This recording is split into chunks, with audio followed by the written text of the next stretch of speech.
But first, let's start with my top 25. Take a look at how it measures up next to the Associated Press top 25. Now, I moved Michigan to number 2. I felt like that was the least that I could do after watching them absolutely throttle Ohio State 45-23 in the shoe. It is the first time that Michigan has won back-to-back games against Ohio State since the last century, and frankly, handed them their worst loss in Columbus in this rivalry since 1976. It was an outstanding performance, not just by Jim Harbaugh and his offensive staff, who found a way to go after Jim Knowles' defense, particularly when they found them in man coverage, but also for Donovan Edwards, who I really did expect to be good, but nobody expected him to be this good. And without Blake Corum being in the backfield, for you to be able to go to the two sophomores, the underclassmen at quarterback and running back, and absolutely run the ball whenever you want it down the throats of a defense that up until Saturday was really good, speaks volumes about what Michigan is capable of, I think, in the college football playoff setting. Now, I'll also add in here, Michigan is going to play against a plucky Purdue team in the Big Ten championship game in Indianapolis. I expect that one to be a little bit more entertaining than last year's Big Ten championship, frankly, because Purdue has a pulse on offense, and not just a pulse. They've got a Biletnikoff Award finalist in Charlie Jones. They got an outstanding quarterback, an outstanding story in Aiden O'Connell, and all good things for Boilermaker fans who are going to make their first appearance in the Big Ten championship game ever. Now, I also actually toyed with the idea of moving Michigan to number 1, but that felt like it's too soon and too harsh on Georgia, who has beaten everybody that they've played. I haven't liked how they played against everybody. Frankly, I didn't like that Michigan won by just 7 against Maryland, but cut Ohio State in half at the shoe. But maybe Michigan, like Georgia, gets up for the games that we know that we want to see them get up for. I moved Ohio State to number 5 because when you really cut this out, their one loss is against a top 3 team, a number 2 team in the country. And yeah, it was at home. It was to the team that they had built their entire programs year around beating, like they do every year, and they couldn't get it done. But at 11-1, that's pretty damn stout. And you look at the wins that they have against Penn State, a win that Michigan has. Iowa, who was there at the end, but needed to beat Nebraska to get into the Big Ten championship at the end, couldn't get that done. I didn't think that it was too harsh to move them to 5. And, you know, the Associated Press agrees with me here. Perhaps the other thing to take a look at here is what USC and Utah are going to give us in the Pac-12 championship game on Friday. USC goes to number 4 for me. They go to number 4 for the Associated Press poll. It's pretty easy to make those decisions after what we saw, not just in Ohio State and Michigan, but the way that USC was able to really do whatever they wanted offensively, right? Now, one of the things I found was interesting about how USC was able to move the ball is, yeah, we were looking at Caleb Williams' heroics.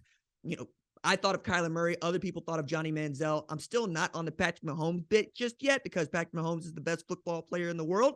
And I'm not ready to give a dude that hasn't won the Heisman Trophy yet that sort of moniker. But I do want to talk about how he's been able to turn his back on defenses, a la Johnny Manziel, a la Kyler Murray, and make it happen on 2nd and long, on 3rd and long. And he is living his best life, having a great time doing it, smiling all the way, hitting the Heisman pose at halftime. And there was nothing that Notre Dame could do to stop him.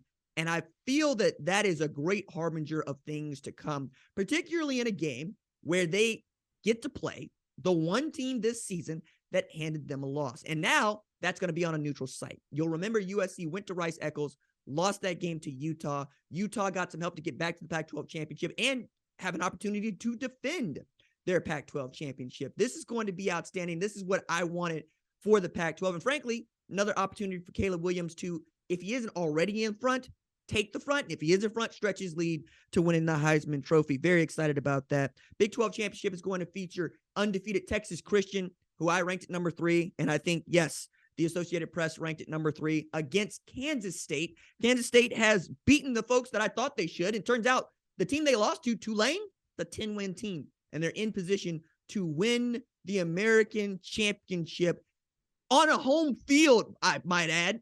When I think it's outstanding, even as their coach is going through it, taking some interviews is what we're hearing. He was up for the job at Georgia Tech. We'll see what that happens there. But Kansas State has found a quarterback in Will Howard that they like, right? Deuce Vaughn is still there. They can move the football on you. They can play defense. I'm excited to see what Texas Christian can mount, knowing that Kansas State is going to try to knock them out of the playoff.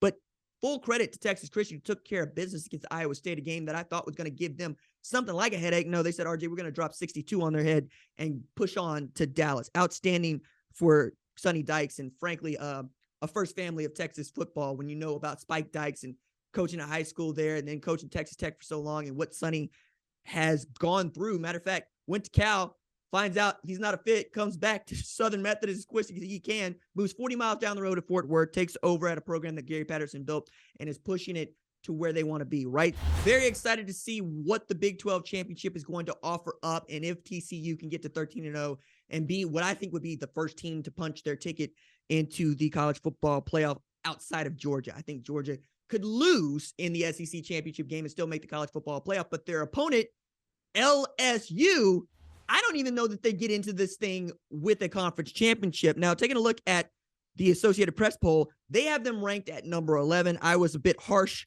on them, or harsher on them. I ranked them at number 16, but frankly, I didn't understand them being ranked at number 5 to begin with. I was making jokes about it on the tweets. I was making jokes about it here on the show, but getting exposed the way that they did by a Texas A&M team that didn't seem like it had much to play for is inexcusable. You cannot take that loss if you are expecting to play in the college football playoff. And frankly, it almost felt like they were drinking the same Kool-Aid that the college football playoff selection committee was drinking before going into this week. And I was looking at this going, maybe Texas A&M or maybe even South Carolina, who we also saw could help us out here, give us a couple upsets and clear up this playoff picture permanently. And that's what it feels like it's going to be. Now, LSU beats Georgia. Maybe we give that some thought. Some other things got to happen, but I just don't see it happening.